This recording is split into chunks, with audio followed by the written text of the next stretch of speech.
In 1990, 67% of people in China lived in extreme poverty. By 2010, this figure had fallen to 11%, and today it is less than 1%. This rate of progress is unprecedented in human history. A key factor of this progress has been industrialization, a vital component of which, in turn, has been the construction of energy infrastructure. In other words, burning coal. Reliable, cheap, abundant energy is at the heart of the industrial process, and it is essential for economic development.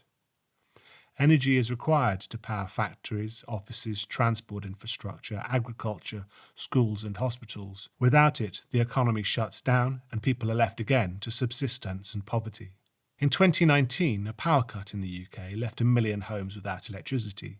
It left people on trains, stranded on lines and in tunnels, and it caused widespread chaos throughout the transport network. The continuous supply of cheap energy is taken for granted in the West, so much so that a power cut that lasted for most people just minutes became headlines. Yet this short episode is daily life for millions of people. The relationship between a continuous supply of energy and all forms of progress is now well understood. Yet today, more than 500 million people, most of whom live in sub-Saharan Africa, still exist in extreme poverty and without access to electricity. Rather than demanding the rapid deployment of energy infrastructure to allow people to develop economies, many campaigning NGOs have instead demanded sustainable alternatives. They have lobbied for restrictions in private finance for overseas projects, ring-fenced aid and development budgets, and required indebted countries to meet environmental goals as part of their debt relief programs.